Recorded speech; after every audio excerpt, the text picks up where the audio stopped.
हर हर महादेव सौम्य प्रदोष व्रत था।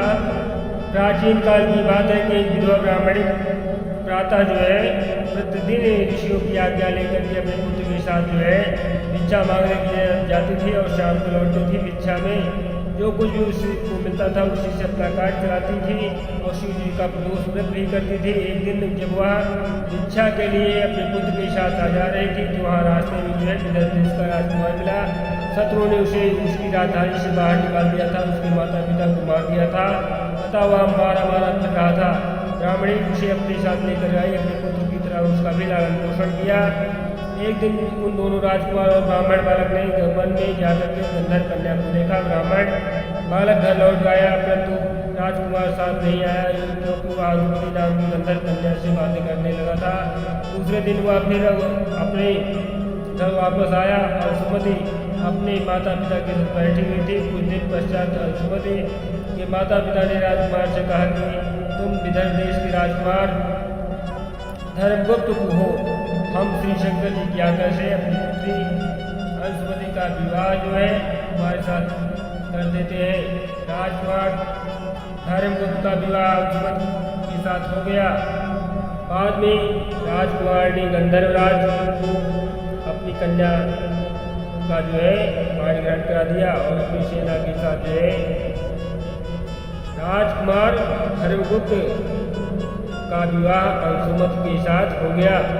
बाद में राजकुमार ने गंधर्वराज की सेना की सहायता से विदर्भ देश पर अधिकार कर लिया और ब्राह्मणी के पुत्र को अपना मंत्री बना लिया। यथार्थ यह सब उसी ब्राह्मणी के प्रदोष व्रत का फल था। बस उसी समय से यह प्रदोष व्रत संसार में प्रतिष्ठित हुआ। जय भोलेनाथ। 16 सोमवार व्रत कथा। मृत्यु लोक में भ्रमण करने की इच्छा करके एक समय श्री भूतनाथ भगवान भोले शंकर जो है माता पार्वती के साथ मृत्यु लोक में पधारे। भ्रमण करते घूमते दोनों उस जगह पर गए जहाँ पर विदर्भ देश देशांतर्गत अमरावती नाम की अति रमणीय सुंदर नगरी में पहुँचे। अमरावती नगरी में अमरापुर के सदृश जो है सब प्रकार के सुखों से भरपूर था। उसमें वहाँ पर जो है महाराज द्वारा बनवाया गया अति रमणीय शिव जी का मंदिर था। भगवान शंकर भगवती पार्वती के साथ उस मंदिर में निवास करने लगे। इस प्रकार से एक समय की बात है कि माता पार्वती भगवान भोलेनाथ को कुशल देकर के विरोध करने की इच्छा से बोली, हे महाराज आज तो हम दोनों चौसर खेलेंगे।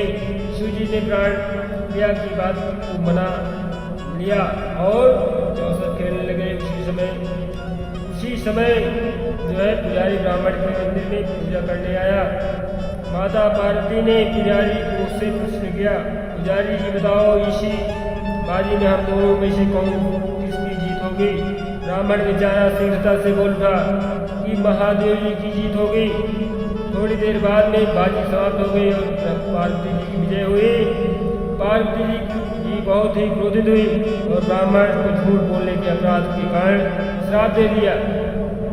भोलेनाथ ने माता पार्वती को बहुत समझाया परंतु उन्होंने ब्राह्मण को कोढ़ी होने का श्राप दे दिया।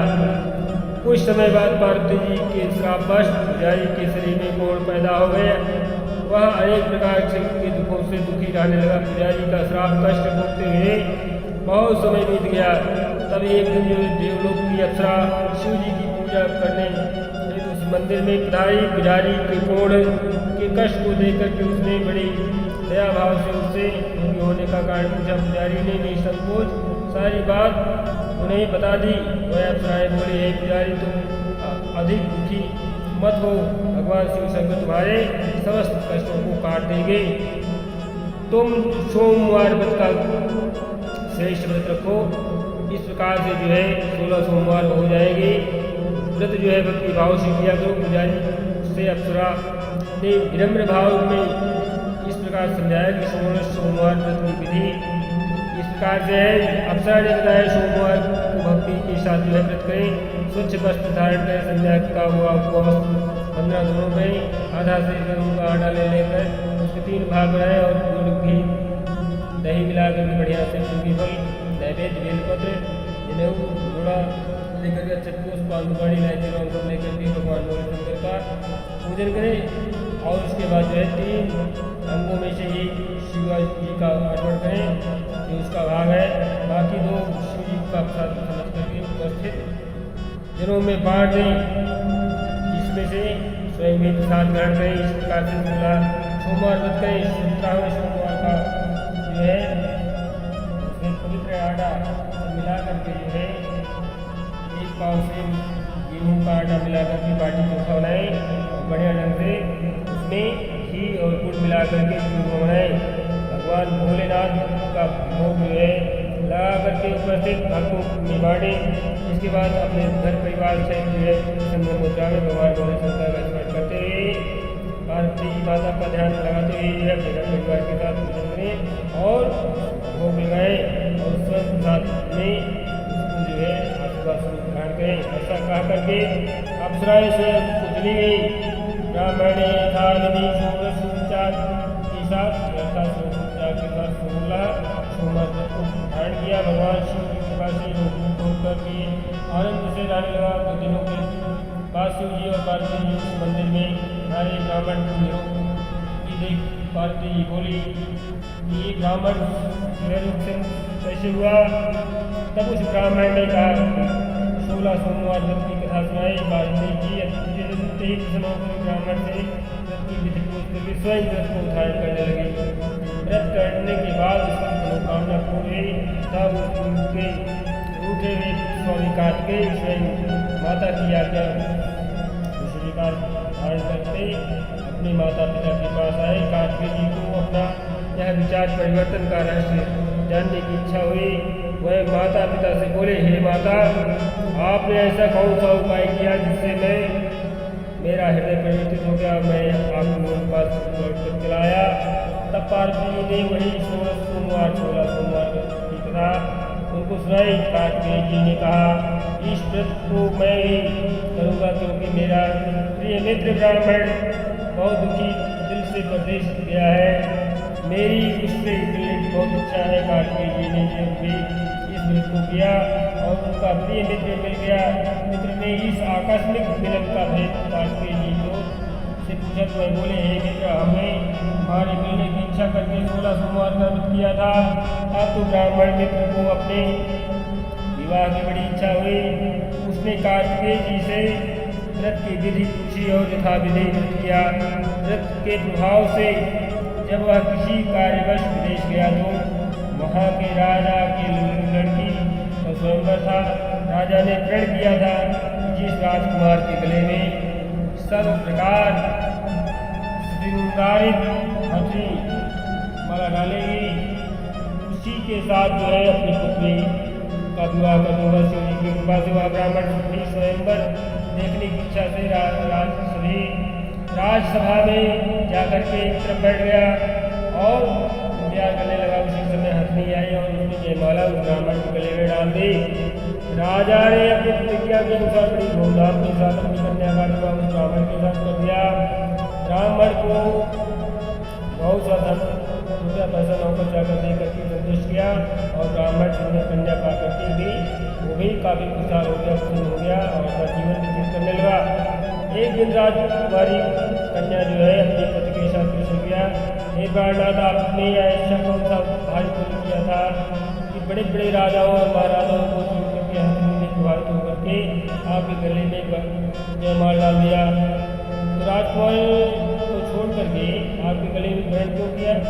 ब्राह्मण बोला, हे देवी, हे प्राणी, मैं अपने मित्र कार्तिकेय जी के मुख से जो है 16 सोमवार व्रत कथा को सुना था, जिसके प्रभाव से मुझे तुम जैसी रूपवान पत्नी प्राप्त हुई।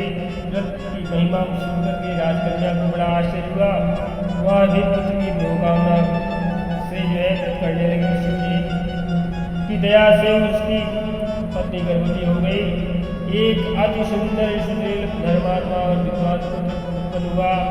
माता पिता दोनों उस देव पुत्र को पा करके अति प्रसन्न हुए और उसका लालन पालन से विस्तार से करने लगे। जब पुत्र समझदार हुआ तो एक दिन उसने अपनी माता से प्रश्न किया कि हे माँ, तुमने कौन सा ऐसा व्रत किया था कि जो मैं तुम्हारी जैसी माता पाया हूँ और तुम्हारे घर से अवतार लिया हूँ, अर्थात पैदा हुआ हूँ। माता ने 16 सोमवार की व्रत कथा अपने पुत्र को समझा दिया। पुत्र ने सब प्रकार के व्रत पूर्ण करने वाले 16 सोमवार व्रत कथा को सुना और वह भी व्रत करने लगा और वह जो है राज्य का उत्तराधिकारी पाने की इच्छा से हर सोमवार को यथाविधि यह व्रत करने लगा।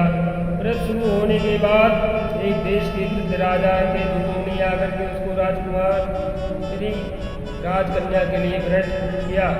राजा ने अपनी पुत्री का विवाह ऐसे सर्वगुण संपन्न ब्राह्मण युवक के साथ करके बड़ा सुख प्राप्त किया। राजा ने वृद्ध राजा के दिवंगत हो जाने पर ऋषि ब्राह्मणी युवक को सिंहासन पर बैठाया गया, क्योंकि दिवंगत राजा की कोई पुत्र नहीं था।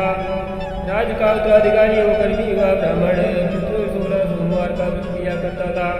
जब वह 17वां सोमवार आया तो विप्र पुत्र ने अपनी प्रियतमा से पूजन सामग्री लेकर के शिव पूजा के शिवालय में चलने को कहा, परंतु उसकी पत्नी ने उसकी आज्ञा की परवाह न की और दास दासियों के साथ जो है सामग्री शिवालय भिजवा दी, परंतु वह नहीं आए। जब राजा ने शिव जी का पूजन कर समाप्त किया तब आकाशवाणी हुई, हे राजा, अपनी इस रानी को राजमहल से निकाल दे, नहीं तो मैं तेरा सर्वनाश कर दूंगा। महादेव की आकाशवाणी को सुनकर के राजा आश्चर्य का ठिकाना नहीं रह गया। उसने मंत्रणाग्रह में आकर के अपने सभासदों को बुला करके पूछा कि हे मंत्रियों, मुझे आज शिव जी की आकाशवाणी हुई है कि तू अपनी इस रानी को निकाल दे, नहीं तो मैं तेरा सर्वनाश कर दूंगा। राजा राज्य में मंत्री तथा सभा सदस्य आज सब विस्मय और दुखी हुए और काफी शोक में डूब गए, क्योंकि जिस कन्या के कारण राज्य मिला था है राजा उसी को निकालने का जाल रच रहा है, यह कैसे हो सकेगा। राजा ने अपनी पुत्री राजमहल से निकाल दिया। रानी दुखी हृदय से भाग्य को कोसती हुई नगर से बाहर निकल गई, बिना पदत्राण अर्थात बिना जूता चप्पल के खड़े वस्त्र पहने हुए मटमैले भोजन प्यासे दुखी दीन की तरह जो है धीरे धीरे चल करके एक गाँव में पहुंची। वहाँ एक दिन बुढ़िया सूत काट करके बेचने लगी थी अपनी रानी की करुण दशा देख करके बोली, चल तू मेरा सूत बिकवा दे, मैं वृद्ध हूँ, भाव नहीं जानती हूँ मैं। यार बात सुन रानी ने बुढ़िया को से सूत की गठरी उतार करके अपने सिर पर रख लिया। थोड़ी देर बाद आंधी आई और बुढ़िया का सूत पोटली से उड़ गया। बेचारी बुढ़िया बताती रह गई और रानी को अपने से दूर रहने के लिए कहा। इसके बाद रानी एक तेली के घर गई तो शिव जी के प्रकोप के कारण तेली के सब मटके उसी समय चिटक गए। तेली ने भी अपनी साथ जो है कहा, हे रानी, तुम हमारे घर से बाहर निकल जाओ। अत्यंत दुख पाती हुई रानी एक नदी के तट पर गई। नदी का समय समस्त जल सूख गया शंकर जी के श्राप के प्रकोप से। तत्पश्चात रानी एक वन में गई, वहाँ सरोवर नदी में पानी पीने के लिए गई। उसके हाथ का स्पर्श होते ही वह नील कमल के समान जल असंख्य पेड़ में होकर के गंदा हो गया। रानी के भाग्य पर दोषारोपण करते हुए उस जल को जो है पी करके पेड़ में शीतल छाया में विश्राम करना चाहा, परंतु रानी जिस पेड़ के नीचे जाती उस पेड़ के पत्ते तत्काल डूब कर गिर जाते थे। जंगल में सरोवर में जल में ऐसी दशा देख करके जहाँ गाय चराती थी ग्वाल वाले गाय चराते थे, गाय चराते थे, ग्वालों ने इस प्रकार से अपनी गुसाई जी से जाकर के कहा कि उस जंगल में स्थित मंदिर में पुजारी थे, यह बात गुसाई जी के आदेश अनुसार ग्वाले रानी को पकड़कर गुसाई जी के पास आए। रानी की मुख कांति और शरीर शोभा देखकर गुसाई जी जान गए यह अवश्य ही कोई विधि की गति है और मारी पुरानी है, मैले कुचली वस्त्रों से ही या कोई अच्छी कुलीन स्त्री लगती है। पुजारी ने राजा और रानी की कहानी सुन चुके थे कि भगवान भोले शंकर के श्राप के कारण ही राजा ने रानी को निकाला था। इस प्रकार से पुजारी जी ने कहा, पुत्री मैं तुमको अपनी पुत्री के समान रखूंगा, तुम मेरे आश्रम में ही रहो, मैं तुमको किसी प्रकार का कष्ट नहीं होने दूंगा। गोसाई की आप चिंतन करके रानी का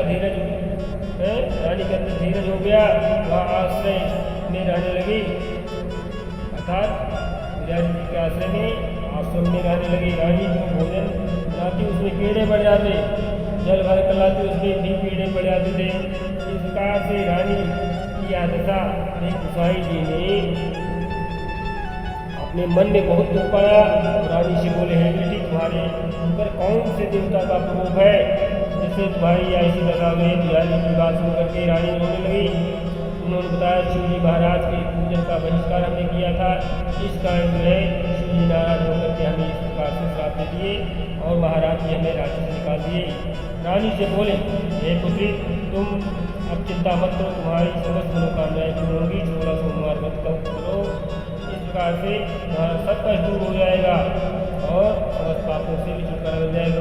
गोसाई जी की बात सुन करके रानी ने 16 सोमवार व्रत किए। 17वें सोमवार को वैदिक विधान के सहित जो है पूजन किया। उस पूजन के प्रभाव से राजा के हृदय में विचार उत्पन्न हो गया कि रानी को ये बहुत समय व्यतीत हो गया है, न जाने कहाँ भटकती रहोगी, उसे ढूंढना चाहिए। या सोच करके रानी को तलाश करने के लिए राजा ने चारों दिशाओं में दूत भेज दिए। वह दूत रानी को ढूंढने के निकल पड़े। ऐसा सोच कर रानी को तलाश करने के लिए राजा ने चारों दिशाओं में दूत भेजे। वह दूत रानी को ढूंढते हुए पुजारी के आश्रम में पहुँचे। वहाँ रानी को पा करके पुजारी से रानी ने इस प्रकार से कहा, अर्थात अपने घर वापस जाने के लिए आग्रह करने लगी, परंतु पुजारी ने मना कर दिया। दूत चुपचाप लौट गए और महाराज को रानी का पता बतलाया। रानी का पता बता करके राजा स्वयं पुजारी के आश्रम में चले गए और पुजारी से कहा, महाराज, जो देवी आपके आश्रम में रहती है वह मेरी पत्नी है। शिव जी के प्रकोप के कारण मैंने इनको घर से त्याग दिया था।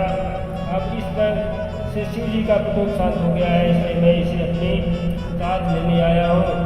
आप इसको मेरे साथ जाने की आज्ञा दे दीजिए। गोसाई जी ने राजा के वचन को सत्य समझ करके रानी को राजा के साथ जाने की अनुमति दे दी। गोसाई जी की आज्ञा पा करके रानी प्रसन्न होकर के राजा के साथ महल में आए। नगर वासियों ने नगर द्वार तथा नगर को तोड़ और बंद दरबारों से विधि विधान से सजाया। घर घर में मंगल गान होने लगे। पंडितों ने विविध वेद मंत्रोच्चारण कर अपनी रानी का स्वागत किया। ऐसी अवस्था में रानी ने पुनः अपनी राजधानी में प्रवेश किया। महाराज ने ब्राह्मणों को अनेक प्रकार के वस्त्राद दान दे करके रुपया पैसा को संतुष्ट किए। आज को धन से पूर्ण रूप से खुशहाल किया, अर्थात उन्हें सब कुछ दे करके उनकी प्रसन्नता को आशीर्वाद के रूप में सिर पर मस्तक पर जो है आशीर्वाद प्राप्त कर लिया। इस प्रकार से जो है सबको भोजन कराया। इस प्रकार से राजा और रानी शिव जी की कृपा से प्रसन्नतापूर्वक राजधानी में रहने लगे और तरह तरह के शुभ भोग करके 16 सोमवार का व्रत करते, विधिवत विधि विधान से शिव पूजन करते। इस प्रकार से जो है लोग से सुखपूर्वक जो है सब लोग को सुधारे और उनके समस्त पाप कट गए थे। इसलिए बैकुंठ धाम में उनका विधिवत द्वार का सिंहासन प्राप्त हुआ। मन से, कर्म से और वचन से 16 सोमवार व्रत का पूजन और कथन विधिवत करते कि वह इस लोक में समस्त सुखों को भोग करके अंत में शिवपुरी हो जाता है। जो भी मनुष्य निर्णय इस करता है उससे समस्त कष्ट दूर हो जाते हैं, सभी मनोकामनाएं पूर्ण हो जाती हैं। हर हर महादेव।